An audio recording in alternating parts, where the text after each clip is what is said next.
Bonjour à tous. Bonjour. Je vous présente Anouk, qui est là, qui est en train de fermer Bonjour.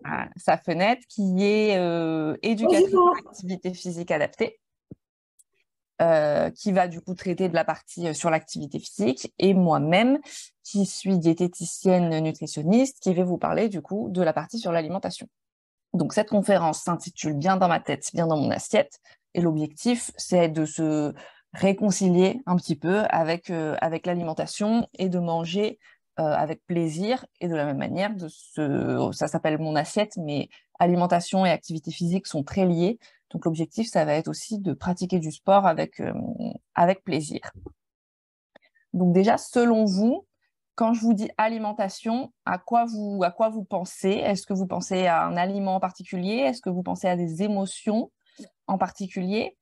Je vous laisse noter si vous avez des choses qui vous sont évoquées. Je vous laisse le noter dans le chat. Ça nous donnera une base pour voir, selon vous, comment vous placez l'alimentation. Hop. Carburant de l'organisme. Ouais, carburant de l'organisme, effectivement. Alors, c'est bien, du coup, c'est plutôt quelque chose de positif, ça. Les repas. Ouais,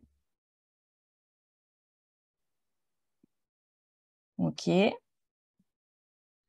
Moyen de faire fonctionner le corps normalement, mais aussi un plaisir au quotidien. Alors, c'est très bien, je suis contente parce qu'on a quand même plutôt des choses Positif. positives qui arrivent, parce que malheureusement, pour certaines personnes, alimentation égale aliments qui font grossir ou aliments qui font maigrir. Alimentation peut aussi être frustration, alimentation peut aussi être source de problèmes et d'angoisse. Donc, bon, en tout cas, pour les gens qui ont répondu dans le chat, ça n'a pas l'air d'être le cas.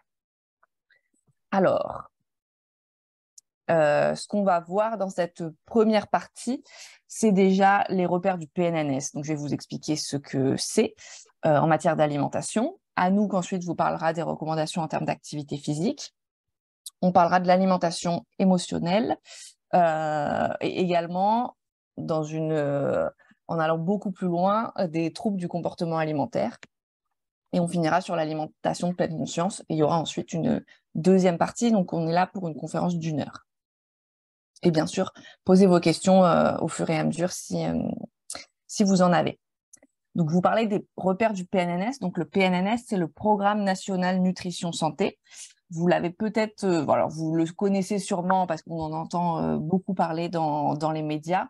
C'est le fameux manger 5 fruits et légumes par jour, par exemple. Euh, et ce Programme National Nutrition Santé, il change régulièrement, il change tous les 4 à 5 ans à peu près. Et ça va nous donner les grandes tendances de ce qui est recommandé pour notre santé. Donc, c'est important le fait que ça soit vraiment des repères sur l'alimentation. Alors, vous allez voir qu'il y a des chiffres qui sont donnés, mais les chiffres servent à nous donner un ordre de grandeur. Parce que, par exemple, manger beaucoup de fruits, bah, pour certains, un fruit par jour, ça correspond à beaucoup de fruits. Et pour d'autres, beaucoup de fruits, c'est égal à 10 bananes par jour. Ce qui, du coup, fait beaucoup. Donc, c'est pour ça qu'ils vont donner une quantité pour qu'on ait un repère, mais bien sûr, on peut tout à fait aller se coucher, même si on n'a pas mangé dans la journée. C'est vraiment un ordre de grandeur. Et sur l'activité physique, ils vont aussi nous donner des recommandations. Alors, les premiers éléments, alors l'activité physique, là, du coup, je laisserai Anouk en parler. Alors, je ne sais pas si vous le voyez, parce que moi, c'est caché en haut, mais vous devez le voir. En fait, ils classent les aliments en 3 grandes catégories. Tout ce qu'il faudrait augmenter, tout ce qu'il faudrait tendre vers et tout ce qu'il faudrait diminuer. Donc, ils nous conseillent d'augmenter l'activité physique. Ça, c'est pas nouveau. Bien sûr, ça implique de pouvoir en faire.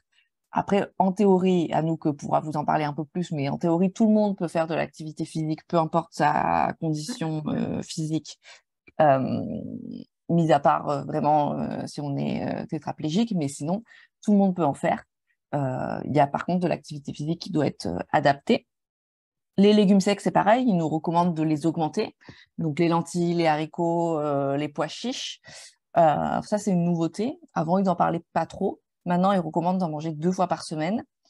Mais bien sûr, ce repère, cette recommandation marche uniquement si on les digère. Si on ne digère pas les légumes secs, bah, ça ne sert à rien d'en manger parce qu'on en tirera plus d'inconvénients que de bénéfices. Par contre, la majorité des Français en tireront des bénéfices en ayant un transit amélioré. Ça va aussi permettre de réguler la glycémie, réguler le cholestérol. Mais si on ne les digère pas, eh bien, on n'en consomme pas. L'intérêt aussi, c'est que c'est plutôt bon marché. Et ça nous apporte des protéines végétales qui sont moins chères que les protéines animales, surtout en ce moment où le coût des aliments est assez élevé. Et les fruits et légumes, bah, sans surprise, ils nous recommandent aussi de les augmenter. Le repère qu'ils nous donnent, c'est, vous avez dû l'entendre, 5 par jour. Et quand on dit 5, c'est 5 portions, sachant qu'une portion, c'est la taille d'un point. Bien sûr, si on a les moyens d'en acheter que pour en manger l'équivalent de 3 par jour, on n'en mange que 3 par jour, c'est déjà très bien. Si on ne les digère pas, on n'en mange pas. Si on n'aime pas ça du tout, bah, on n'en mange pas. L'objectif, c'est que ça reste un plaisir, l'alimentation. Donc, si vraiment on déteste ça et qu'on est à deux doigts de vomir à chaque fois qu'on en mange, on n'en mange pas, c'est pas très grave. Ce qui nous recommande d'essayer d'augmenter aussi, c'est les féculents complets. Pas forcément facile parce qu'on n'a pas eu l'habitude d'en consommer. Mais si on y arrive, alors on peut commencer par le pain complet qui est plus facilement trouvable et qui a un goût qui se rapproche un peu plus du pain classique, surtout si le pain, on le mange. Alors on peut le manger comme ça, mais souvent ça sert à saucer, à mettre du fromage dessus, du beurre dessus, de la confiture dessus. Donc du coup, le goût est un petit peu atténué. Comparativement aux pâtes complètes et au riz complet qui changent beaucoup, ça change aussi la texture, donc on a un peu moins l'habitude. Mais les féculents complets sont recommandés. Pareil, c'est toujours une question de fibres, de vitamines aussi dans ce cas-là. Mais comme il y a beaucoup de fibres, bah, il est possible qu'on ne le digère pas. Donc si on ne digère pas, on n'en mange pas. Mais si on a la possibilité d'en manger, alors à ce moment-là, on peut y aller.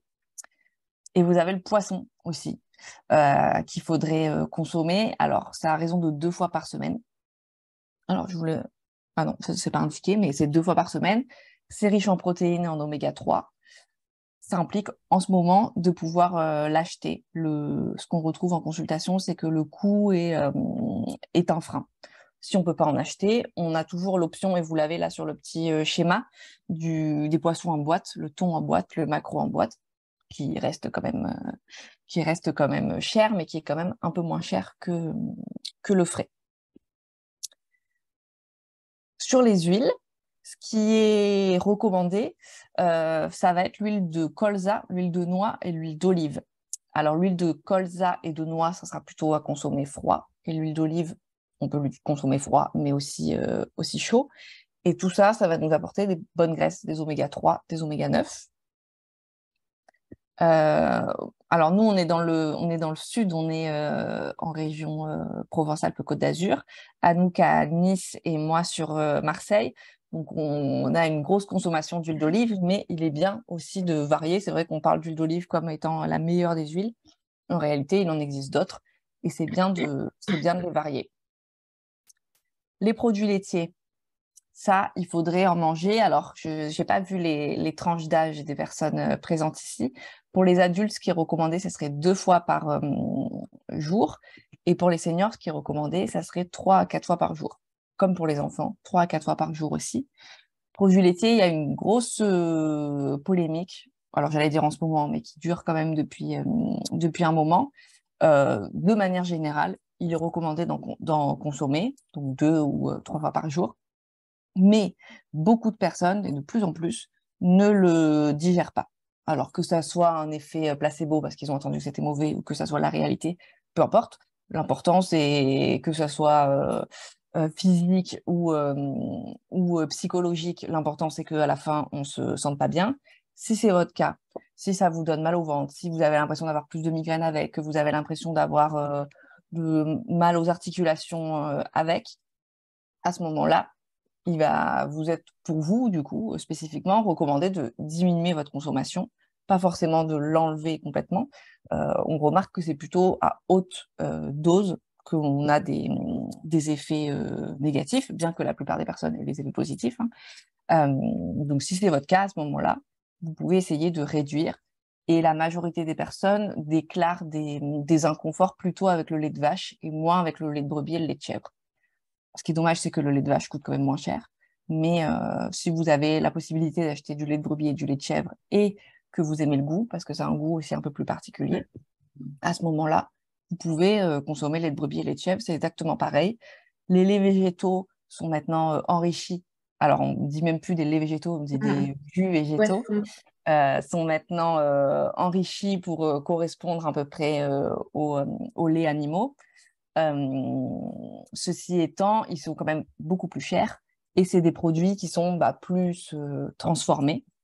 Mais si vous les aimez et que vous pouvez les acheter, vous pouvez aussi, ça peut être un bon substitut. Alors, je vois qu'il y a des éléments dans le chat. Le diaporama, alors pas forcément le diaporama, mais vous pourrez accéder au replay et du coup avoir le diaporama en direct en même temps que nos explications. Ah mince, alors du coup, j'ai plus la main. Ah si, voilà. Alors l'alcool, là, on tombe dans ce qui est plutôt pas recommandé, enfin, qu'il faudrait plutôt diminuer. L'alcool, alors, il faudrait le diminuer, et tout dépend de votre consommation actuelle, mais les recommandations ont baissé. On était avant à 21 verres par semaine pour les hommes et 14 pour les femmes. Et là, on est passé à, peu importe le sexe, 10 verres par semaine. Quand on parle de verres, on parle de verres dose bar, peu importe l'alcool. C'est pas du tout la quantité à atteindre, c'est la quantité à ne pas dépasser.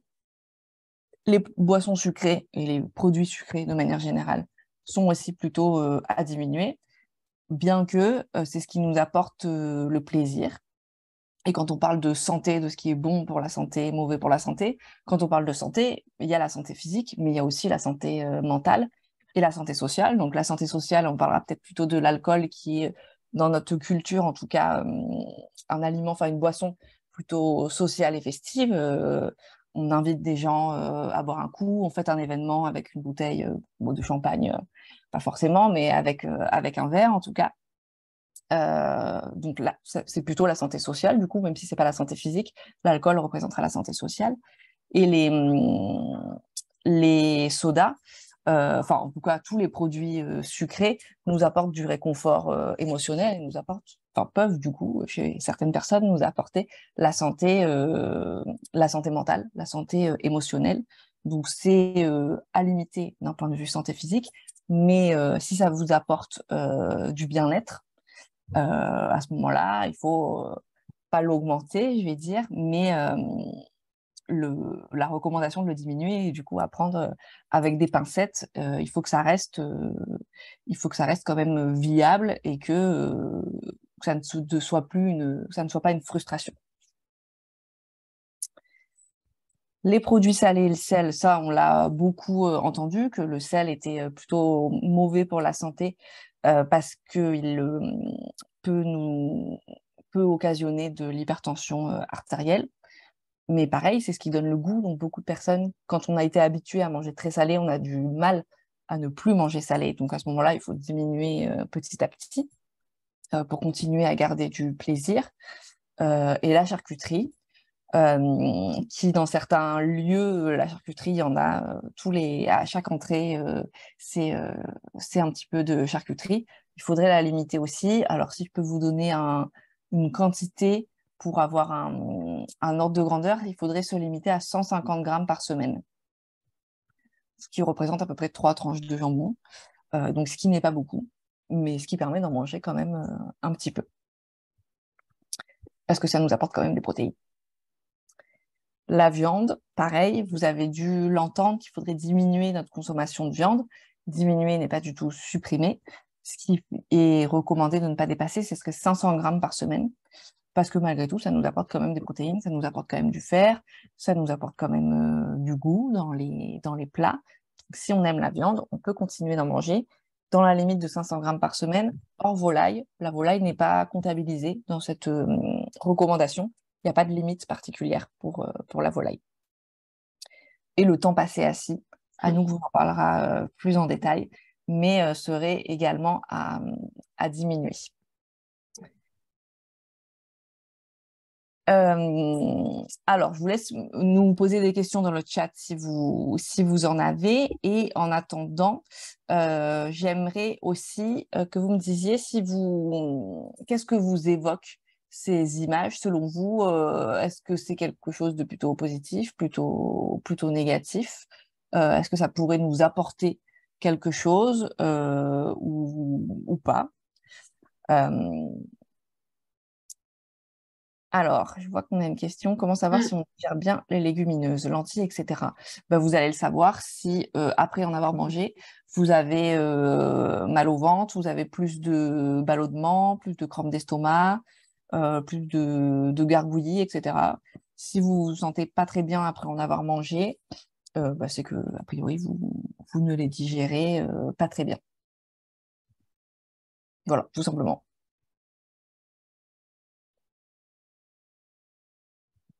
Alors, ces photos, alors peut-être ne nous évoquent pas grand-chose. Donc, vous avez là sur la gauche, vous avez une raclette. Et la plupart du temps, la raclette est vue comme quelque chose de plutôt mauvais.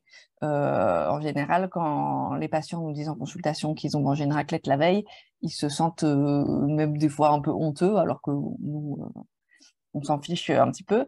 Certes, ça apporte du sel et du gras, mais ça apporte aussi du calcium. Le fromage contient des protéines et du calcium qui sont plutôt recommandés. On a dit tout à l'heure qu'il était recommandé de manger 3 produits laitiers, 2 à 3 produits laitiers par jour. Donc, on peut voir du bénéfice dans la raclette.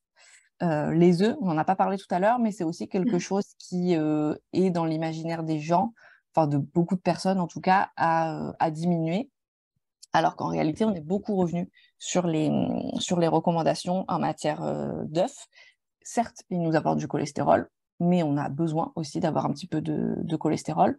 Donc, les œufs, on dit que si on n'a pas de problème de cholestérol, d'hypercholestérolémie, on peut en manger jusqu'à 10 par semaine, en comptant ce qu'il y a dans les préparations. Si par contre, on a un problème de cholestérol, on peut en manger. On peut en manger entre 4 et 6 par semaine, à peu près. Donc, ce n'est pas du tout un élément à supprimer, au contraire, il est très riche en plein de bonnes choses, donc on peut tout à fait en manger.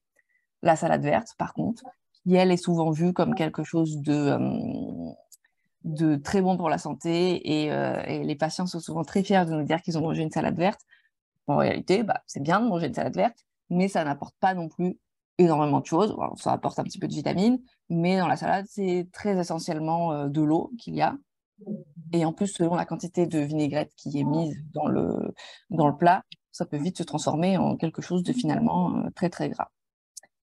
Vous avez aussi le chocolat qui est là. Alors là, c'est du chocolat noir. La plupart des personnes pensent que si on mange du chocolat noir, c'est pas grave et c'est bon pour la santé. Alors, c'est vrai que c'est vrai que c'est bon pour la santé mentale. Pour la santé physique, par contre, voilà, certes, ça apporte du magnésium, mais pas tant que ça, finalement. Ça apporte quand même un petit peu de sucre et ça apporte beaucoup de gras. Le chocolat, il ne sert qu'à une seule chose, il sert à se faire plaisir. Donc, si vous préférez le chocolat au lait, il vaut mieux manger le chocolat au lait. Et quoi qu'il arrive, il n'y a pas de mal à manger du chocolat si ça nous a fait plaisir d'en manger. La viande rouge, on en a parlé tout à l'heure. Certes, il ne faut pas en consommer en excès, mais par contre, en consommer un petit peu, c'est tout à fait possible. Là, vous avez un apéro, alors qui peut-être contient beaucoup de gras, beaucoup de sel, beaucoup d'alcool, peut-être même du sucre dans les cocktails. Mais peu importe, c'est ce qu'on disait tout à l'heure, il y a le côté social qui est très important aussi pour la santé. Et le beurre, qui certes apporte du gras, mais apporte aussi plein de vitamines. Donc c'est complètement OK d'en manger. Hop, alors. Et ben du coup, je passe la main sur l'activité physique et je vais en attendant lire vos questions et je vous répondrai dans le chat pendant que Anouk vous parle d'activité physique. Du coup, rebonjour à tous pour ceux que je n'avais pas vus.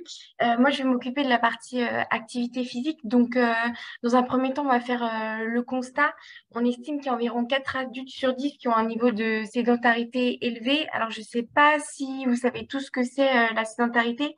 Donc, on va bien définir plusieurs termes pour que ça soit que vous le compreniez bien, vous allez avoir du coup l'activité physique. Ça va être tous les mouvements que vous allez faire avec votre corps et qui vont engager une dépense énergétique qui va être supérieure à celle que vous êtes quand vous êtes au repos, quand vous êtes assis ou allongé. Il va y avoir la sédentarité et l'inactivité physique. L'inactivité physique, ça veut dire que vous n'allez pas faire les recommandations de l'Organisation mondiale de la santé qui sont préconisées pour rester en bonne santé.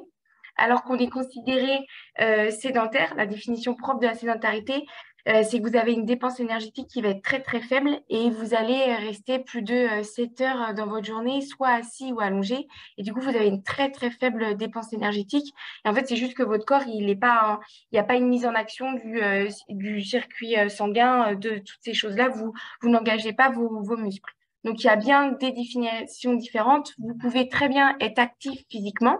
Donc, ça veut dire faire les recommandations préconisées par l'Organisation mondiale de la santé, mais vous pouvez être aussi sédentaire. Ça veut dire que, par exemple, si vous travaillez le matin, mais vous venez en vélo, vous en avez pour 20 minutes, et après, vous restez de 7 heures jusqu'à midi assis sur une chaise, et après, vous restez de 13 heures jusqu'à 17 heures ou 18 heures encore assis sur une chaise à votre bureau, et ben, vous pouvez le considérer comme sédentaire parce que vous avez passé à peu près 7 heures ou un peu plus de 7 heures assis sur une chaise, mais vous allez peut-être respecter les recommandations de l'Organisation mondiale de la santé sur le temps en termes de temps de minutes où vous avez besoin d'être actif en une semaine. L'objectif global vraiment, ça va être de diminuer son niveau de sédentarité parce que ce qui est le plus important, ça va être voilà, d'essayer de bouger et du coup d'augmenter son NAP. Le NAP, c'est le niveau d'activité physique.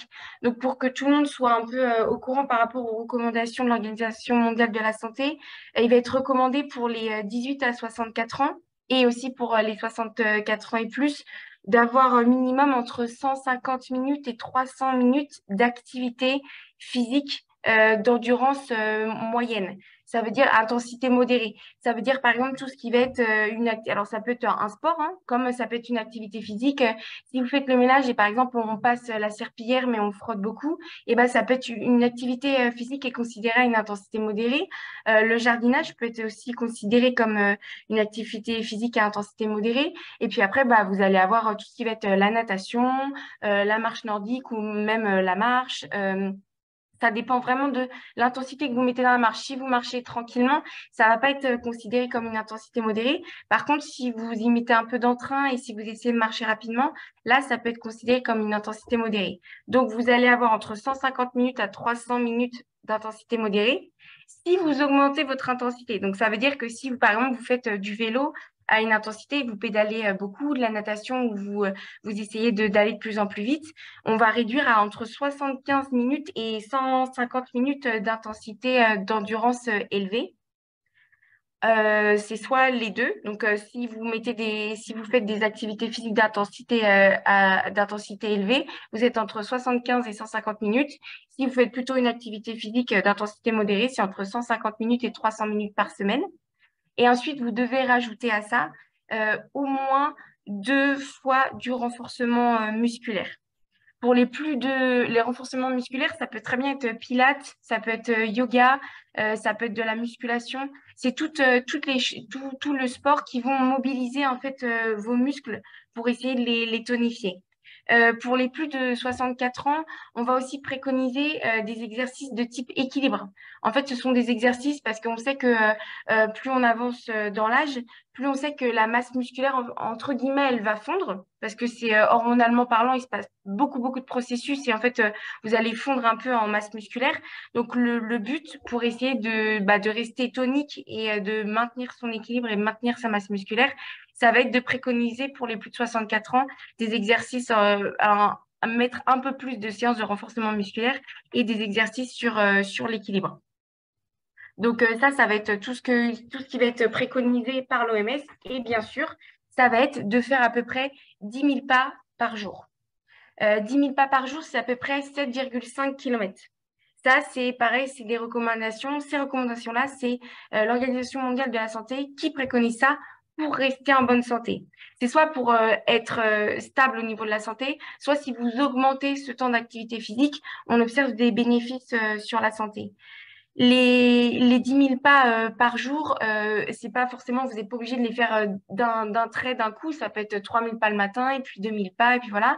Peut-être c'est possible que vous ayez déjà entendu et que vous me disiez oui, mais moi j'ai entendu 7 000 pas ou 6 000 pas. Parce qu'il y a certains organismes, ils vont mettre, ou même certaines applications que vous pouvez avoir sur vos téléphones, objectif 7 000 pas, objectif 6 000 pas. Parce qu'on considère que dans la vie de tous les jours, une personne, quand elle va prendre sa douche, quand elle va aller aux toilettes, quand elle va préparer des repas, elle va faire minimum entre 3 à 4 000 pas par jour. Donc, il faut qu'elle rajoute dans sa journée le fait de bouger un peu plus et on estime ça entre 7 à 6 000 pas. Donc, c'est pour ça que l'OMS dit 10 000 pas, mais peut-être que sur vos applications que vous pouvez suivre, vous avez entre 6 000 et 7 000 pas. Donc, voilà. Je peux te laisser passer parce que j'ai pas la main sur le diapo, Julie, est-ce que je peux te laisser passer, s'il te plaît? Merci. Du coup, par rapport aux pistes pour lutter contre la sédentarité, c'est très simple et c'est très facile à mettre en place. Si vous travaillez, c'est juste de vous dire, bah, par exemple, vous mettez un réveil toutes les heures ou toutes les heures et demie et vous faites juste un tour de 2 à 3 minutes dans le bureau ou si c'est un bureau avec des escaliers à étage, et bah, vous montez un étage et vous redescendez. En fait, c'est juste pour remobiliser les fonctionnalités du corps. Donc, le système sanguin, la circulation, la respiration, vos muscles, vous les mobilisez pendant 5 minutes et vous vous rasseyez. Et au moins, ça vient couper un peu le temps assis. Et ça a été prouvé que c'était très bon. Donc, pour lutter contre la sédentarité, très simple, toutes les heures et demie, vous levez, vous marchez. Si vous n'êtes pas en capacité de marcher, parce que je sais pas, on vous offre pas la capacité de pouvoir sortir ou faire des tours, bah, vous avez juste à vous lever de votre chaise, vous faites ça une dizaine, une quinzaine de fois et vous vous rasseyez et ça sert très bien.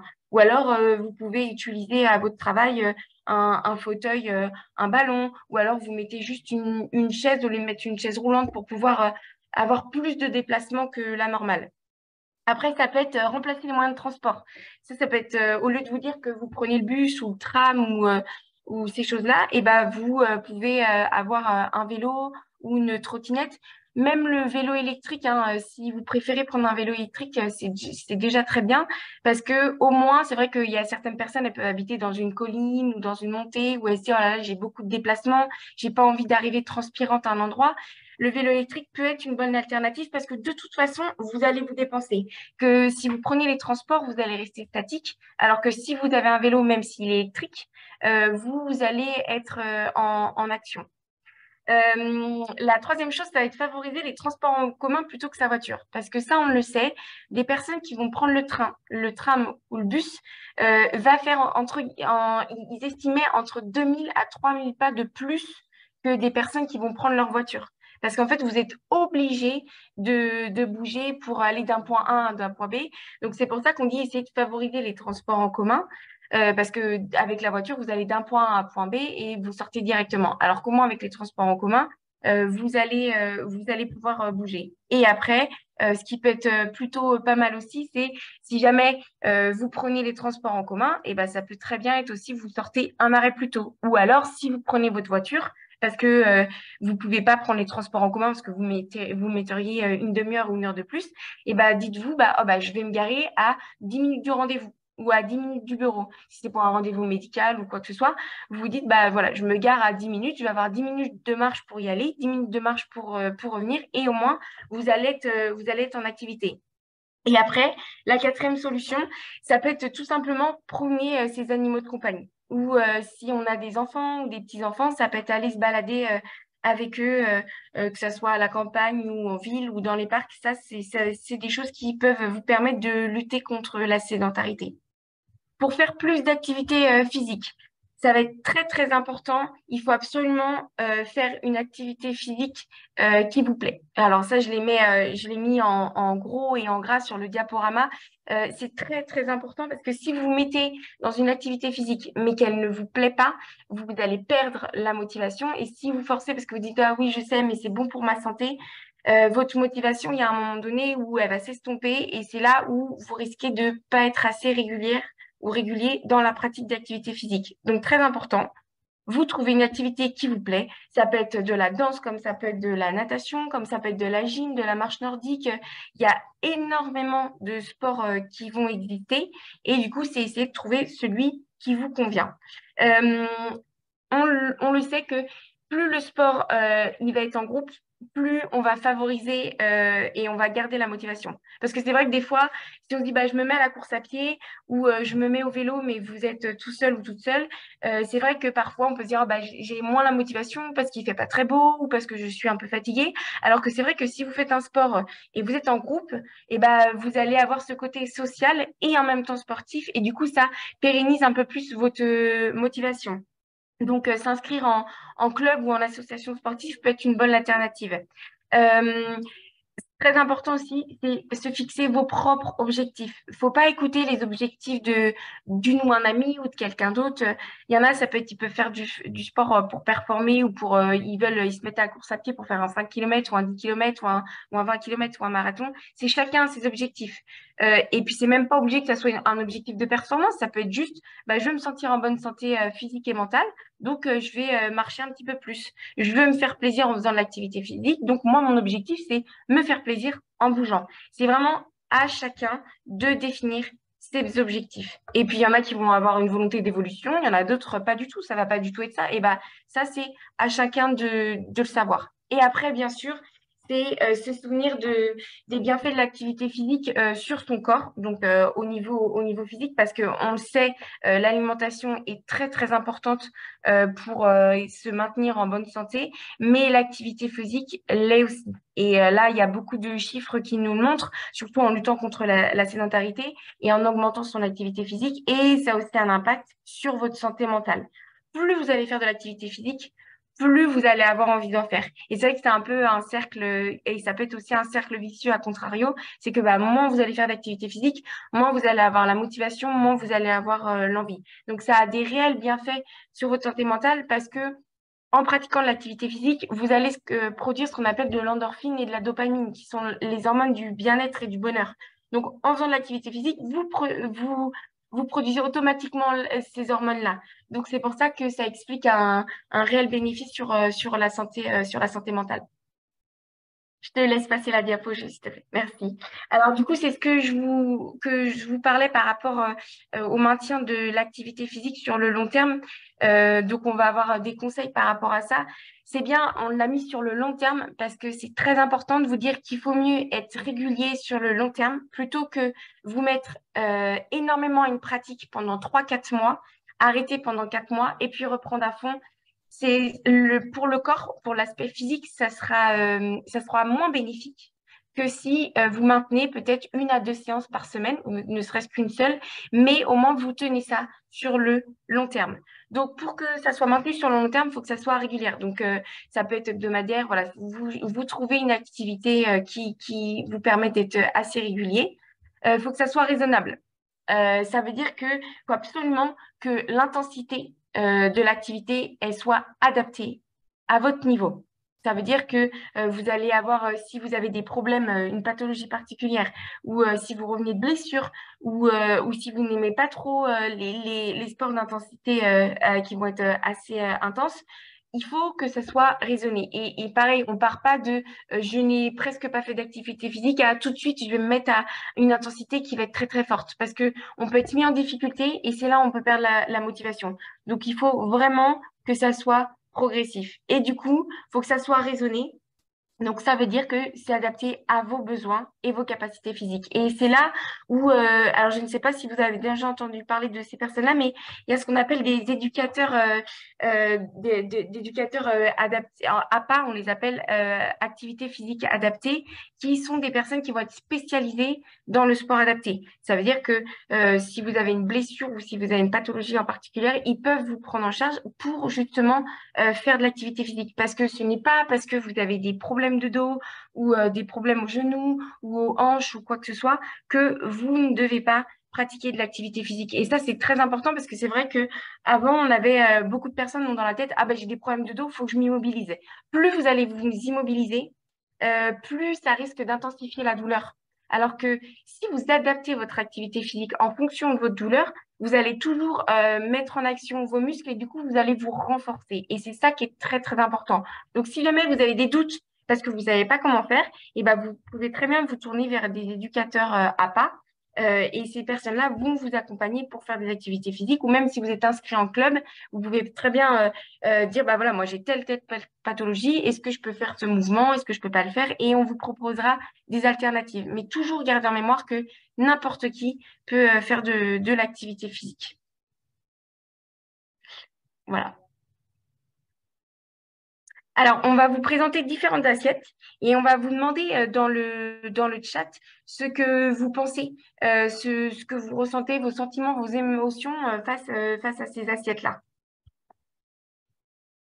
Alors, j'ai vu qu'il y avait une question sur les probiotiques, j'y répondrai après. Alors, attendez, hop. Alors, est-ce qu'il y a une émotion qui vous vient quand on vous montre cette assiette-là? Ou pas?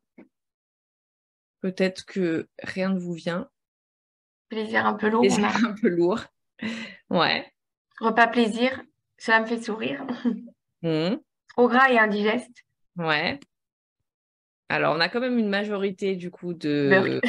Ah non, Il y a un burk. il y a les burks qui arrivent après. Ouais, donc bah, après, ça va Prise être de une kilos. question de goût, hein. Des personnes aiment enfin, ce type d'alimentation et d'autres pas. Mais effectivement, il peut y avoir des sourires qui nous viennent au coin des lèvres parce que pour certaines personnes, c'est synonyme. Alors, soit de quelque chose de bon, soit comme là, c'est un petit peu sur une planche, quelque chose de peut-être partagé. Et ça peut être aussi ça qui peut nous faire plaisir. Parce qu'effectivement, manger tout ça, peut-être qu'une seule personne ne pourra pas le faire, mais ça pourrait être peut-être une planche à partager. Alors, non, j'ai perdu la main. Hop, la deuxième image.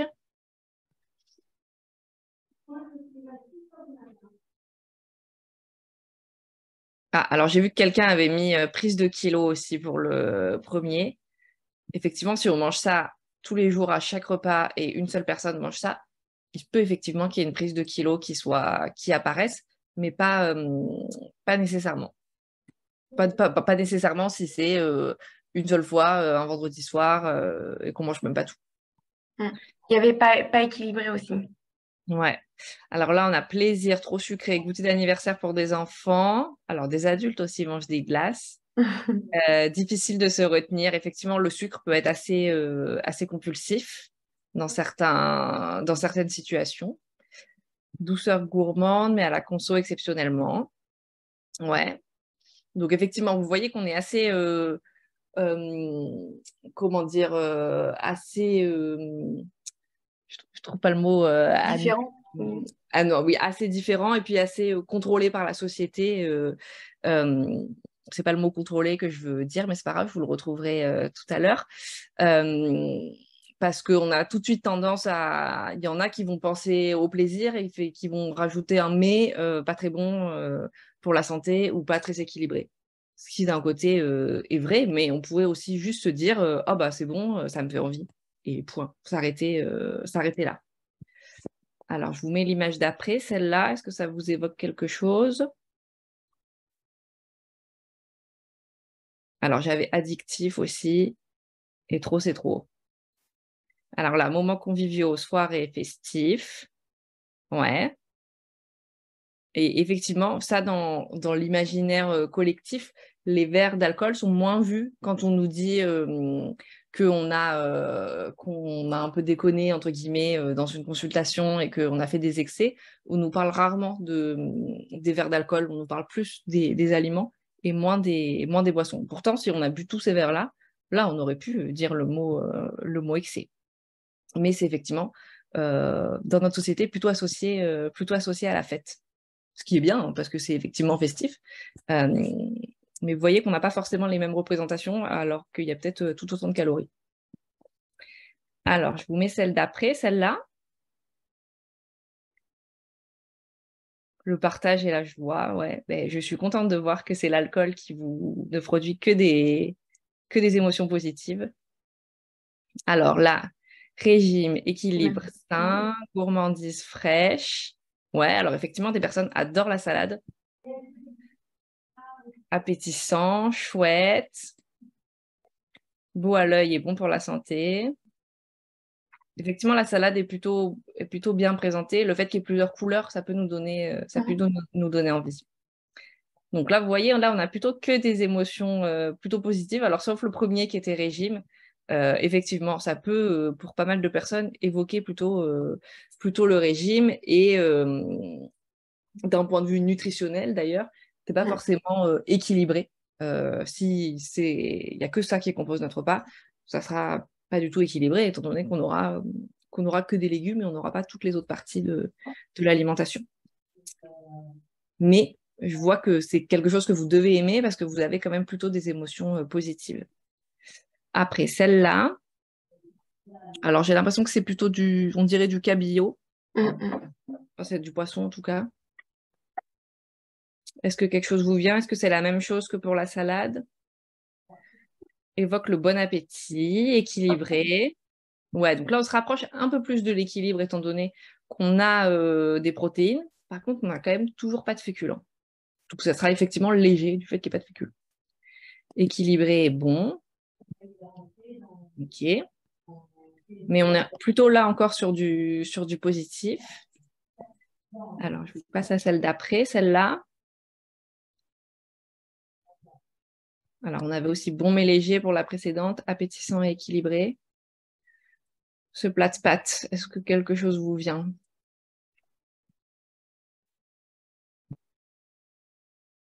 Bien consistant, ouais. Va falloir le digérer, réconfortant. Effectivement, les pâtes sont souvent vues comme un plat très réconfortant par les personnes et c'est pour ça que les personnes ont du mal à passer aux pâtes complètes parce que les pâtes complètes sont plutôt vues comme quelque chose d'un peu régime et du coup, on perd tout le côté réconfortant des pâtes. Donc, c'est pour ça que des personnes ont du mal à y passer. Bonne quantité. Alors, effectivement, il y a l'air d'en avoir quand même pas mal. Famille réunie. C'est vrai, alors pour certains, familles réunies, ça sera plutôt le poulet du dimanche, mais pour d'autres, ça peut aussi être les pâtes. Un peu lourd pour certains, donc il va falloir digérer. Effectivement, si on mange tout ça alors qu'on n'a pas très faim, peut-être ça va être difficile à digérer. Appétissant, mais à limiter une fois par semaine. Bon, alors les quantités, ça de 1, 2, 3 fois par semaine, ça dépend. Si c'est quelqu'un qui fait énormément de sport, par exemple, sur des longues durées, il peut se permettre d'en manger plus d'une fois par semaine. Celui-là, est-ce que ça vous évoque quelque chose? Ah, vous, c'est repas préféré de votre fille. C'est vrai que les enfants aiment en général pas mal les pâtes. Fouillis, c'est vrai qu'on a un peu plus de difficulté à voir ce qu'il y a équilibré. Alors là, par contre, on est vraiment sur une assiette équilibrée, étant donné qu'on a et les légumes, et le féculent, et les protéines. Donc c'est pour le moment le seul repas équilibré qu'on a eu. Et le fait qu'il y ait pas mal de couleurs peut effectivement nous évoquer quelque chose de gourmand. Ça ressemble à du couscous, mais d'un côté, il y a du poisson dedans. Donc on ne sait pas vraiment ce que c'est. Alors, on va peut-être en faire une dernière et puis après, on va avancer. Alors oui, j'aimerais qu'on compare celle-là par rapport à celle d'après. Donc celle-là, la première, et celle-là, la deuxième. Est-ce que vous remarquez une différence entre les deux? Donc première, deuxième. Donc, super équilibré pour la première. Effectivement, la première, c'est l'exemple même de quelque chose d'équilibré. C'est ce qu'on dit, voilà. La moitié de l'assiette en légumes, un quart en féculents, un quart en protéines. Deuxième, pas grand-chose à manger, ouais. Pas de féculents sur la deuxième. Alors, c'est vrai que la deuxième, tout est tellement travaillé, déstructuré, comme ils disent, qu'on a un peu plus de mal à la présentation pour la deuxième, ouais.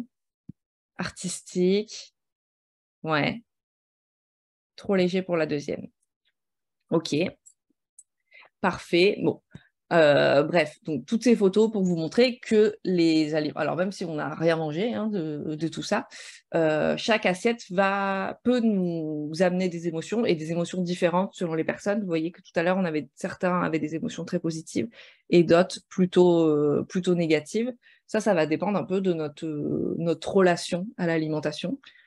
Ça peut aussi dépendre de notre faim, c'est-à-dire que peut-être que si je vous avais montré ces images, pas là à 10h46, il va falloir qu'on accélère un peu, mais à 11h46, à un moment vous aviez eu un peu plus faim, peut-être que les émotions de dégoût que vous avez eues sur les premières images, vous ne les auriez pas eues, ou moins eues en tout cas, parce que bah, là, si vous venez de prendre un petit déjeuner, ou si vous avez mangé il n'y a pas longtemps, effectivement, peut-être que vous n'avez pas faim du tout, et peut-être que la salade qu'on a vue tout à l'heure, la salade verte, peut-être que là, ça vous paraît sympa, surtout si chez vous, il fait beau et chaud. Nous, dans le sud, comme vous avez peut-être pu voir aux infos, il fait pas très beau et chaud. Donc, on avait plus envie d'un plat de pâtes pour se réconforter de l'orage. Ça va dépendre d'énormément de facteurs, ça va dépendre des personnes, et ça va aussi dépendre de moments de la journée, et ça va aussi dépendre d'émotions dans lesquelles on se sent aujourd'hui. Parce que donc, l'alimentation est quand même énormément régie par nos émotions, et c'est d'ailleurs toujours pour ça qu'on entend ah bah on sait ce qu'il faut faire, mais on le fait pas. On le fait pas, pourquoi? Bah, il y a tout un tas de raisons. Il y a des raisons flemme, entre guillemets, de faire à manger. Il y a des raisons on n'a pas réussi à s'organiser pour se faire à manger. Il y a des questions de budget, mais dans la majorité des cas, c'est une question d'émotion et aujourd'hui, ça va pas, j'ai envie de me faire plaisir et je vais manger des pâtes à la bolognaise. Ou aujourd'hui, bah, on reçoit toute la famille et c'est la joie et c'est la fête. Et du coup, on va manger, boire tous les verres d'alcool qu'on a vus tout à l'heure. Les émotions sont toujours là. Alors, il y a les émotions positives qu'on a un peu plus de facilité à gérer, mais il y a aussi les émotions négatives. C'est pour ça qu'on peut avoir une alimentation qu'on dit de pansement ou une alimentation qu'on peut dire de contrôle. Donc, je vous ai mis les définitions après. Pansement, ça va être plus pour apaiser quelque chose, du genre je suis stressée et du coup pour me détendre un petit peu, bah, je vais manger par exemple du chocolat ou mon gâteau préféré ou le plat de pâtes qu'on a vu tout à l'heure parce que c'est réconfortant. Euh, et les émotions de contrôle, ça va être bah, je vais manger la salade verte qu'on a vue tout à l'heure, ou le plat tout à l'heure où il y avait la moitié en légumes, un petit peu de riz, un petit peu de poulet, parce que bah, ça, j'ai le droit de le manger et je sais que voilà, je me suis pesée ce matin, ça n'allait pas, donc là, je contrôle et je vais manger ce plat comme ça, tout bien réparti. C'est complètement humain. On ne peut pas y faire grand-chose parce qu'on vit. Alors, c'est humain de nous, Français, ou de nous dans notre culture, en tous les cas, parce qu'il y a d'autres endroits où ils ne se préoccupent pas du tout de ça. Et je dis que c'est humain dans le sens où, par exemple, les chats, voilà mon chat qui est en train de manger ses croquettes, eux, ils ne se fient pas trop à leurs émotions. Ils mangent quand ils ont faim, ils arrêtent de manger quand ils sont plus faim. Il n'y a pas de question de il faut manger à midi parce que c'est l'heure, il faut pas mettre trop de pâté, elle s'en fiche, elle, d'avoir pris du poids, que le veto lui ait dit qu'elle avait pris un petit peu de poids. Du moment qu'il y a de la pâté ou du moment que je lui donne les petits satisfaction, là, ou je sais pas quoi, elle est contente et elle les mange. Il n'y a pas du tout de question d'alimentation pansement ou d'alimentation de contrôle.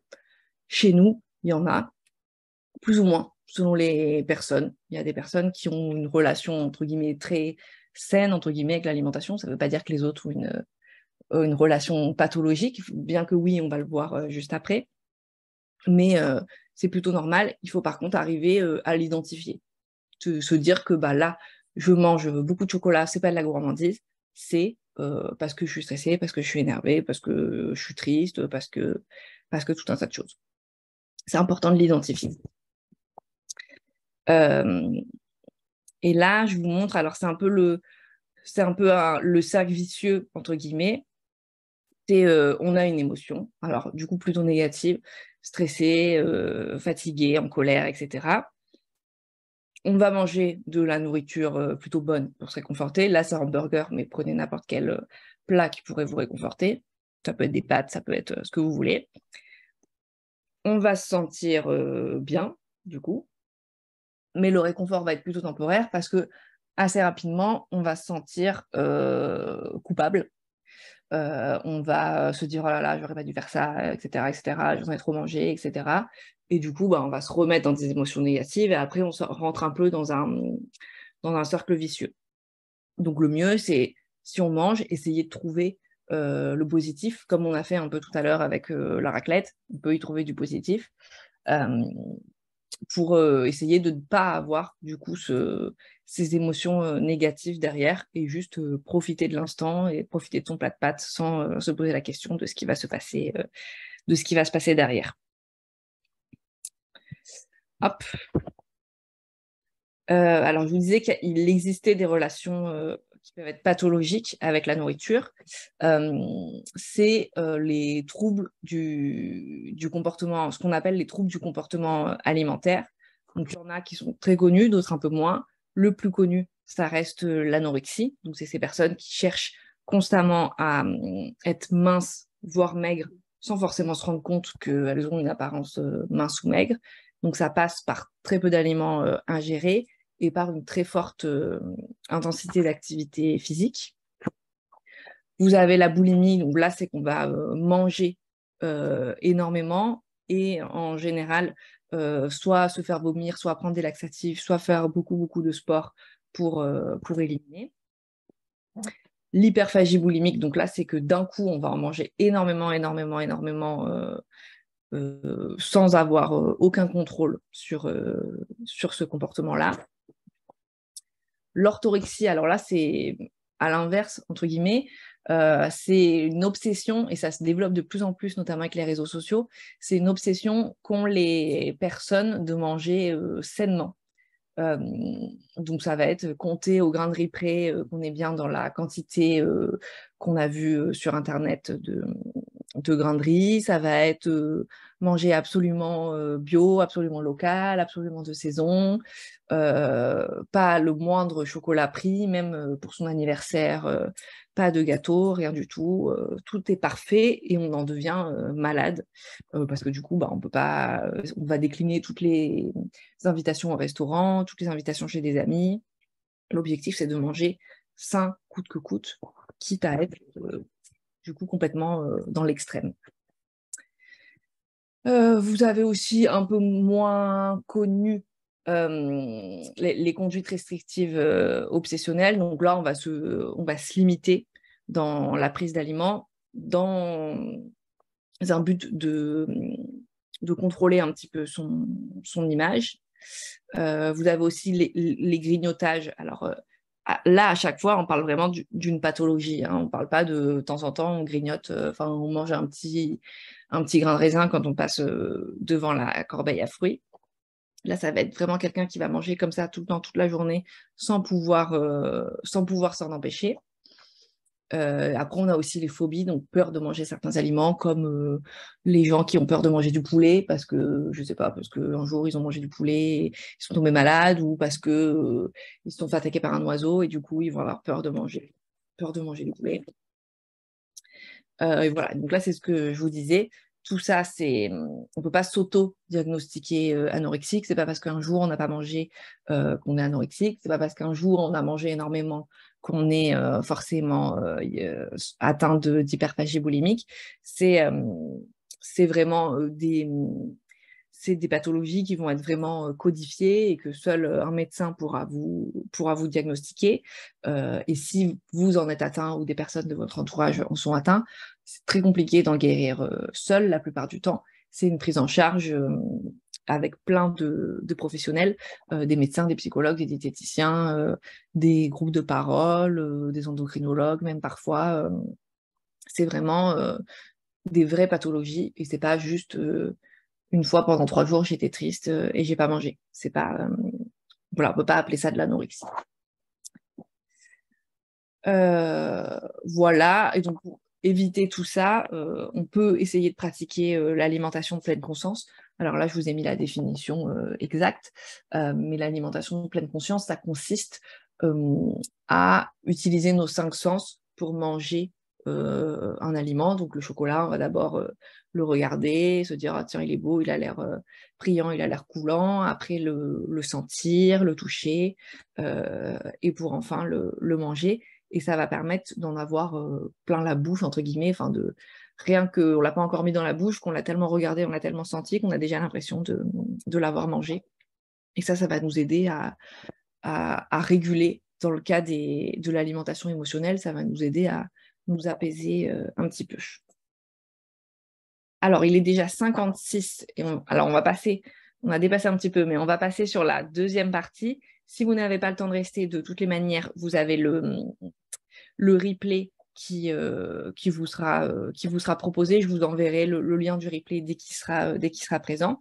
Et pour ceux qui sont encore disponibles, vous pouvez bien sûr rester avec nous. Si vous avez des questions, toujours dans le chat. Et si, après avoir visionné le replay, vous avez des questions, vous aurez du coup mon mail pour nous poser les questions. C'est parti. Merci. Du coup, on va vous montrer plusieurs images de corps et j'aimerais que vous notiez dans le chat ce que ça vous évoque. Je te laisse passer, Julie, parce que du coup, j'ai pas la main, je suis désolée. Alors, je vous laisse me dire ce que vous pensez dans le chat quand vous voyez ces images-là, ou est-ce qu'il y a un corps qui sort du lot ou quoi que ce soit, des choses comme ça. Est-ce que ça vous fait penser à quelque chose ou non, pas du tout?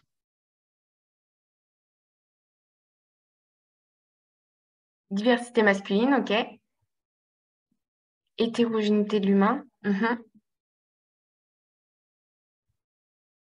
Oui, alors du coup, par rapport à ça, hétérogénéité de l'humain, c'est très important. En fait, on vous montre tous ces corps parce que ça peut être le corps de tout le monde, de n'importe qui.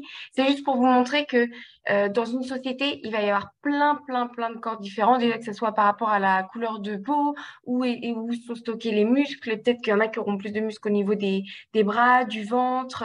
Les tatouages peuvent y faire quelque chose. Et c'est parfois même que certaines de ces personnes-là ont exactement le même poids, mais n'auront pas forcément le même physique, parce que physiologiquement, on va pas être fait pareil. Et c'est ça, c'est exactement là, il y a on les voit sourire et on les voit rigoler. Et c'est ça, c'est accepter la différence et accepter son corps, comment il est. Et justement, plus te dire, bah, mon corps, il me permet de bouger tous les jours et de faire plein de choses avec lui. Est-ce que tu peux passer, Julie, s'il te plaît, pour l'autre photo? Merci. Celui-ci, est-ce que vous avez, pareil, des remarques ou ça va être exactement comme celui qu'on a pu avoir auparavant? Acceptation de soi, oui, très important. Alors, c'est vrai qu'on en a beaucoup, beaucoup entendu parler parce qu'on a beaucoup entendu parler du body positive. Alors, c'était toutes ces personnes qui disaient, bah voilà, moi, je suis en surpoids ou je suis en obésité et je veux m'accepter. Donc, je mets des photos. Ce qui est très important dans le body positive et toujours le garder en mémoire, c'est extrêmement bien de s'accepter et justement d'être dans la bienveillance et dans l'écoute. Par contre, à partir du moment où on atteint un poids, que ce soit en obésité morbide par exemple, le body positive, là, il faut y faire attention dans le sens où c'est très bien de s'accepter, mais il faut toujours garder d'un point de vue que votre corps, il est censé être là pour vous mouvoir. Si vous ne pouvez plus vous déplacer ou si c'est trop contraignant parce que bah, vous êtes en surpoids et du coup, en découle de tout ça beaucoup de maladies, là, il faut adapter ou essayer d'adapter son alimentation, son activité physique parce que oui, c'est bien de s'accepter, mais en même temps, si ça vous empêche de faire beaucoup d'activités ou de monter les marches ou bah, de ne pas prendre les transports en commun ou des choses comme ça peut être un peu plus handicapant. Alors là, je parle bien sûr des personnes qui vont être en obésité morbide ou voilà, des personnes qui vont être vraiment en gros, gros surpoids. Et c'est ça, c'est des femmes qui s'acceptent telles qu'elles sont et on voit leur sourire sur leur visage et ça montre bien que le corps ne définit pas la personne, mais c'est plutôt comment la personne va s'approprier son corps et va s'estimer et qui va définir son caractère. Est-ce que tu peux passer à la slide d'après, s'il te plaît, Julie? Et bah, celle d'après, je pense qu'on a fait comme ça ira plus. Alors, on voulait vous parler du corps parfait dans la société. À savoir que on a mis cette flèche un peu montante parce que, comme l'a dit Julie, c'est un corps parfait va être souvent impacté par l'image de la société, donc par la pression sociale. Ça peut être plein de choses. Ça peut être les normes qu'impose la société. Il faut savoir que si vous vivez en France ou si vous vivez en Amérique du Sud ou dans les pays un peu plus nordiques, la norme qui va être imposée par la société ne va pas du tout être la même. Donc, selon où vous allez être dans le monde, votre corps va être perçu par plus ou moins parfait. Donc ça, c'est très important de se dire que en fonction de son environnement, le corps parfait va différer. Vous allez avoir beaucoup aussi qui va être l'influence avec les publicités minceurs. Là, on peut le voir à la télé, ça commence à arriver beaucoup plus avant l'été, où on va vous proposer des régimes, des choses miracles. À savoir, et ça c'est très important, les pertes de poids qui vont être faites très rapidement et drastiquement ne seront pas forcément bonnes pour votre santé. Parce que les poids où vous perdez très très vite, la plupart du temps, vous allez vous priver d'une alimentation ou vous allez faire ce qu'on appelle un régime. Et de toute façon, un régime n'est pas forcément à préconiser que si, bien sûr, on a une pathologie qui nous demande de faire certains régimes, mais n'est pas à préconiser pour une perte de poids parce que de toute façon, si vous êtes en restriction pour votre corps peut garder cette sensation-là et créer du stress. Et la perte de poids, peut-être que vous allez l'avoir sur un mois, vous allez perdre 7 à 8 kilos, mais on remarque souvent que vous allez ce qu'on appelle avoir l'effet yo-yo et vous allez reprendre assez rapidement. Donc, les publicités menteurs avec des régimes qui vous font perdre 10 kilos en une semaine ou les gélules qui vont brûler vos graisses ou des crèmes amincissantes, faites aussi très attention parce que c'est pareil, c'est des choses qu'on va vous vendre mais qui ne vont pas forcément fonctionner. Donc ça, c'est plein de publicités qui peuvent aussi impacter au niveau de la pression sociale, que ça soit sur aussi dans la rue, des publicités en maillot de bain ou quoi que ce soit, où on voit un corps très, très typé avec un ventre très plat ou des choses comme ça. Ou à contrario, pour les hommes, un corps très musclé. Et vous allez avoir tout ce qui va être par rapport aux réseaux sociaux où on a tendance à beaucoup, beaucoup montrer des corps parfaits et les personnes vont se montrer sur leurs plus beaux angles. Et donc, ça va être une posture qui va permettre de montrer leurs atouts, les photos qui vont être retouchées, qui vont être filtrées. Il va y avoir beaucoup de chirurgie esthétique. Donc, tout ça fait qu'on ressent beaucoup de pression sociale et malheureusement, parfois, ça va venir impacter son estime de soi et du coup, insatisfaction corporelle. Vous allez dire, je suis trop grosse ou trop gros, ou je suis pas assez musclée ou pas assez, je sais pas, vous avez pas ci, vous avez pas ça. Et c'est là où on peut voir des troubles psychiques qui se mettent en place et du coup, comme vous avez parlé, je lis des troubles du comportement alimentaire. Donc, vous êtes en contrôle permanent de vos poids et malheureusement, ces troubles du comportement alimentaire ou ces troubles psychiques vont réellement impacter votre santé mentale parce qu'on aura tendance à se couper de beaucoup de choses, que ça soit lien social ou on va s'isoler. Et c'est surtout on va pas se sentir forcément très bien dans sa tête lié au corps parfait qu'on nous inculque. Je te laisse, merci. Du coup, c'est ce que on veut dire, le corps parfait n'existe pas. C'est à vous de vous faire votre propre corps parfait. C'est votre réalité. Et ça, c'est pareil. Dans la tête de beaucoup de gens, du coup, il faut être très fin pour être en bonne santé. Faut pas avoir trop de gras. Et c'est pas forcément vrai. Vous allez avoir des personnes, ce qu'on va appeler le poids forme. Ça veut dire que votre poids, si vous mangez correctement, on appelle un poids forme. C'est ce poids-là qui va être important parce que c'est grâce à lui que votre corps il va pouvoir faire toutes les choses qui vont être primordiales pour lui. Donc, bouger, ça va être pouvoir faire du sport, ça va être pouvoir réfléchir parce que forcément, quand vous réfléchissez, vous avez beaucoup d'énergie, vous concentrez. Et en fait, la morphologie de tout le monde, elle est propre. Votre physiologie, elle y est propre. Donc, essayez de modifier, de dire, bah non, mais moi, je veux peut-être un peu plus ça, un peu plus ça, un peu plus ça. Parfois, on a une morphologie type et il faut essayer de s'apprécier et se dire, bah voilà, moi, mon poids forme, c'est ça. Et bah peut-être que j'estime avoir 1 ou 2 kilos en trop, mais grâce à ce poids forme-là, je peux faire tout ce que j'ai envie. Donc, la conclusion, c'est vraiment admirer votre corps et soyez fiers de tout ce que votre corps peut faire. Et encore une fois, c'est pas parce que on est un petit peu plus, on a un petit peu plus de kilos que on va être forcément en moins bonne santé. Il y a des personnes, elles vont être très très maigres, mais elles seront pas forcément en bonne santé parce qu'elles vont pas avoir assez d'apport de certains nutriments parce que justement, à force de vouloir tout bien contrôler, et ben, il y a des fois, on va manquer de certaines choses. Donc, la maigreur ne définit pas votre santé. Et ça, c'est important d'en prendre conscience. Par rapport à l'IMC, donc c'est l'indice de masse corporelle. On en entend beaucoup, beaucoup parler de l'IMC. Donc, en gros, c'est une échelle. En dessous de 18,5, vous êtes au stade maigreur. Après, c'est normal, surpoids, obésité modérée, obésité sévère.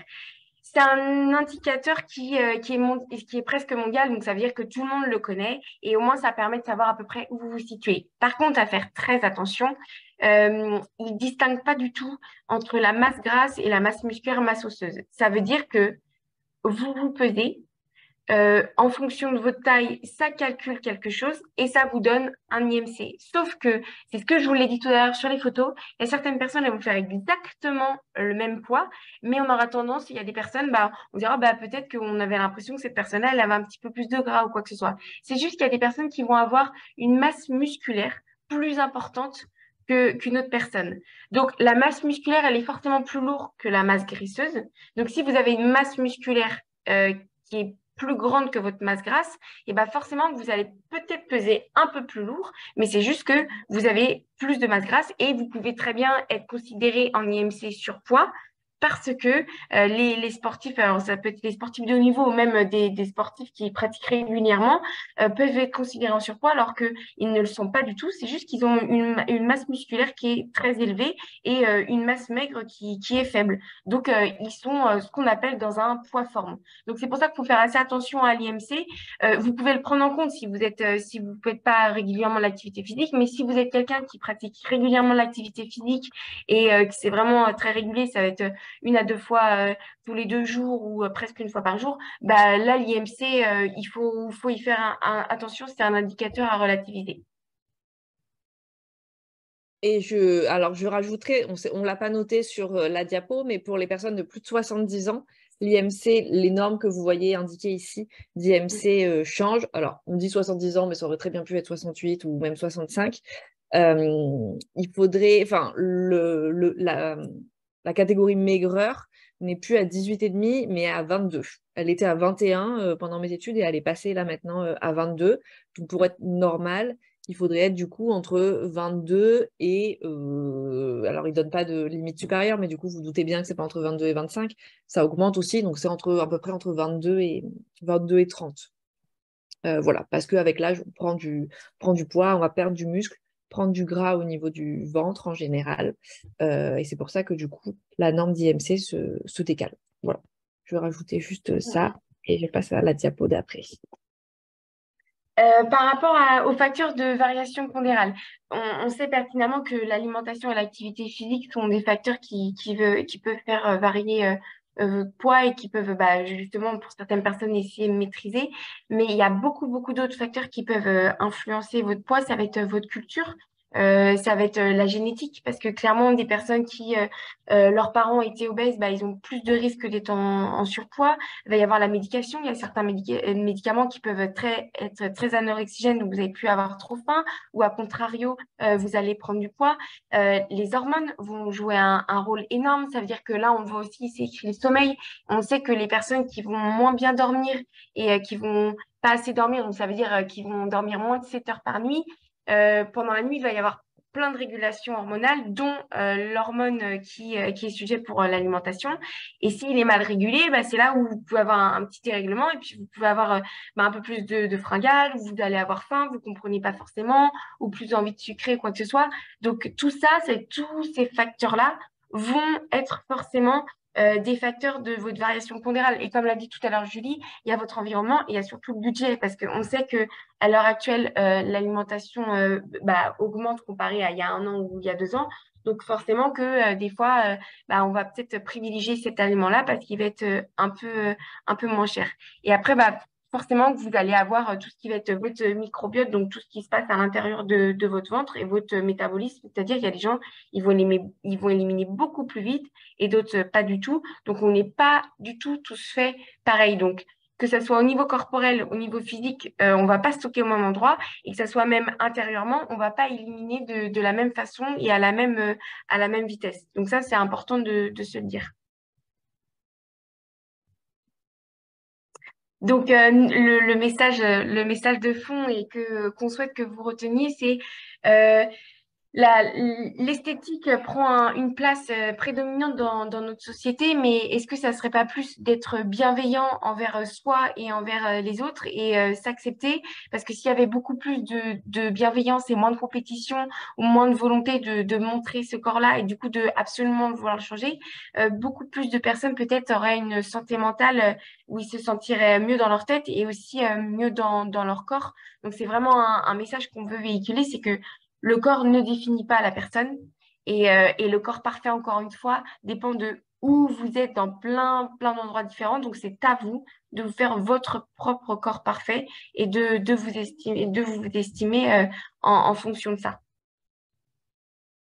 Je vais juste dire deux petits mots sur la dysmorphophobie parce que ça en lien avec les troubles du comportement alimentaire pour que tout le monde comprenne bien. Quand les gens souffrent de troubles du comportement alimentaire, c'est très important de vous dire que si quelqu'un vient vous voir et vous dit ah non mais je me trouve vraiment trop gros ou trop grosse et que la personne en face elle est très très très fine, c'est que cette personne-là souffre de dysmorphophobie. Donc ça veut dire qu'en fait d'extérieur elle ne se voit pas quand elle se regarde dans un miroir, la personne va se voir très très grosse, alors qu'au final, elle ne l'est pas. C'est quelque chose qui va impacter du coup son apparence physique. C'est important d'essayer de prendre en compte ça parce que pour certaines personnes, ils comprennent pas. Ils disent, bah non, mais c'est pas vrai, t'as pas de gras ou non, non, non, non, non. Ces personnes-là souffrent de la dysmorphophobie. Donc, c'est vraiment quelque chose qu'elles pensent et qu'elles sont persuadées de voir. Donc, c'est quelque chose qu'il faut essayer de comprendre quand ces personnes-là vous expriment ça parce qu'au final, c'est signe plutôt un mal-être intérieur. Et ça peut affecter le comportement. Par rapport à la dysmorphophobie, c'est des choses qui augmentent de plus en plus. Donc après, on a pensé que les réseaux sociaux sont par une partie responsable par rapport à ça, que ça augmente avec les réseaux sociaux, parce que du coup, quand on est en phase de développement, et ben, les jeunes commencent à grandir de plus en plus avec ces réseaux sociaux-là, et du coup se comparent en permanence, à dire, moi j'ai pas ça, mais moi je voudrais ça, nan, nan, nan, nan, nan, nan. Et c'est vrai que ça peut euh, à force créer quelque chose où on se sent pas forcément bien et créer de la dysmorphophobie. Et les personnes qui vont être atteintes de dysmorphophobie, la plupart du temps, ce sont des femmes qui vont être des jeunes. C'est pour ça que on en parle aussi parce que plus on est jeune, plus on cherche à se développer. C'est vrai que l'image corporelle peut être quelque chose de très important quand on est jeune. Donc, c'est les personnes qui vont être atteintes de TCA, donc de troubles de comportement alimentaire. Et ça va être des personnes qui pratiquent énormément d'activités physiques où on demande justement c'est un peu cette image, donc la musculation et le bodybuilding. Et on estime que ça touche à peu près une personne sur 50. Il existe aussi la dysmorphophobie musculaire. Donc là, moi, je vous ai parlé de quelqu'un qui est très fin et qui se voit assez gros. Et ça, c'est quelque chose qui touche surtout les hommes. Donc c'est un peu, la personne, elle veut être très très musclée et parce qu'elle va être addict à son image. Et c'est vraiment une but de recherche esthétique. Là, c'est je veux absolument avoir des gros bras, avoir des gros muscles et c'est la personne fera tout pour avoir ça. Et même si elle en a beaucoup, eh ben, elle en voudra toujours, toujours, toujours plus parce qu'elle est vraiment addicte à l'image que son corps va renvoyer. Du coup, bah, on vous a mis un petit schéma. Ça, je vous l'inviterai si vous voulez vraiment le voir en détail, parce que ça va être très spécifique et ça, je ne sais pas si ça concerne beaucoup de personnes ici. Donc, si vous voulez le revoir en image, je vous laisserai aller le revoir en replay ou si vous avez des questions, vous le mettez dans le chat par rapport à ça. La dernière chose, c'est l'addiction au sport, qu'on appelle la bigorexie. Du coup, ça va être vraiment un besoin, où vous allez ressentir un besoin qui va être très, très important à faire une activité physique qui va être la plupart du temps assez intense. Et en fait, vous voulez avoir des objectifs tout de suite. Vous voulez que ça soit immédiat. Et sur le long terme, en fait, le problème, c'est que ça peut avoir des conséquences sur votre santé physique parce que même si vous êtes blessé ou même si vous devez vous reposer ou quoi que ce soit, vous êtes capable, même si vous êtes extrêmement fatigué, d'aller faire votre sport. Donc forcément, ça aura un impact sur votre psychologique parce que bah, du coup, vous êtes tout le temps en train de vous mettre la pression par rapport à ça, vous dire non mais je suis pas allée faire mon sport aujourd'hui, je dois y aller. Et impact social parce que vous êtes capable de refuser beaucoup de choses avec des personnes pour aller faire votre sport. La bigorexie, on peut le retrouver chez des personnes souffrant de TCA. Alors après, c'est vraiment l'addiction au sport à proprement parler, mais avant l'addiction au sport du terme bigorexie, c'est vrai que les personnes qui souffrent de TCA peuvent énormément combler soit leur rapport en nourriture ou s'ils ont une volonté de maigrir énormément, faire une pratique d'activité physique qui va être très intense et sur le long terme dangereuse pour leur santé. Et voilà, on vous a mis la bigorexie, à quoi ça peut impacter, le surentraînement. Et donc, c'est là où je vous disais, quand ça impacte sur votre santé, c'est qu'à un moment donné, vous pouvez avoir une perte d'appétit, vous pouvez avoir des douleurs musculaires qui sont persistantes parce que, je l'ai dit tout à l'heure, c'est pas parce que vous avez des douleurs qu'il faut vous arrêter. Mais bien sûr, il y a certaines douleurs, quand vous les avez, il faut adapter votre pratique. Et si vous continuez dessus, forcément qu'à un moment donné, ça risque de persister.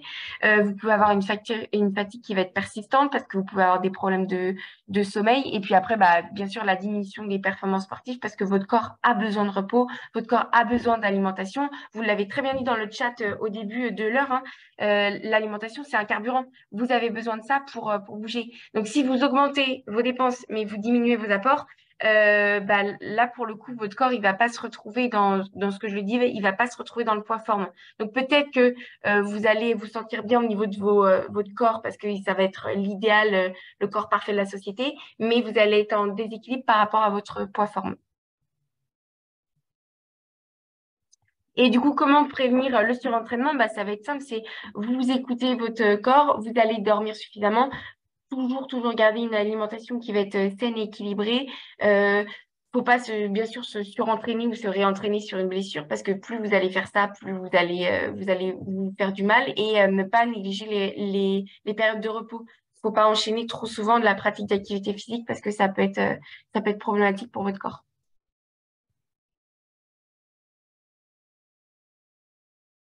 On t'entend pas, Julie, t'as coupé le micro. Et là, Oui, c'est bon. merci. Donc, pour résumer tout ça, on a un peu débordé. L'alimentation et l'activité physique sont des besoins physiologiques. On a besoin de le faire. Par contre, on a besoin de le faire pas forcément parfaitement 365 jours par an et 24 heures sur 24. Ça doit rester, comme on vous met là en point 2, une source de partage et une source de plaisir également. C'est pas grave si de toute façon on ne peut pas être parfait tout le temps. Donc, je ne peux même pas vous dire c'est pas grave si on n'est pas parfait, c'est de toute façon pas possible. Le corps parfait n'existe pas, étant donné qu'il n'y a pas de normes. Il y a ce que nous, on aimerait, mais c'est comme tout, entre ce qu'on aimerait et la réalité, on n'est jamais satisfait. Ce qui est le plus important, c'est d'être en bonne santé et de se sentir bien dans son corps, bien dans sa tête.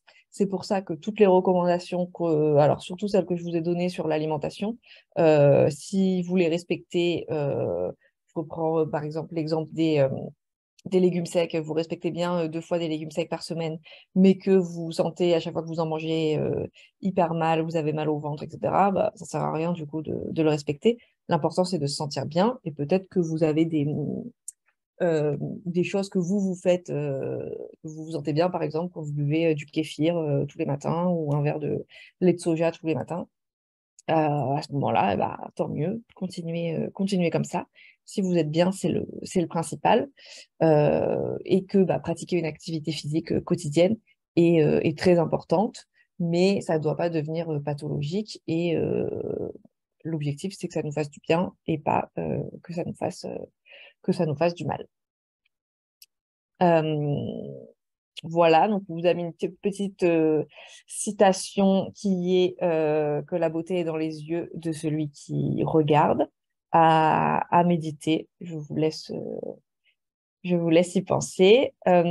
Si toutefois vous êtes atteint, enfin vous pensez être atteint ou vous pensez avoir une personne de votre entourage qui l'est, on vous a mis le numéro, alors c'est le 09 69 325 900 qui est le numéro alors je ne sais plus exactement comment ça s'appelle, mais c'est en gros TCA Info Service qui a changé il y a très peu de temps. Il était payant et depuis début juin, il est maintenant gratuit.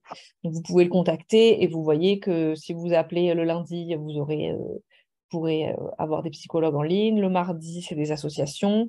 Le jeudi, des médecins et le vendredi, des spécialistes.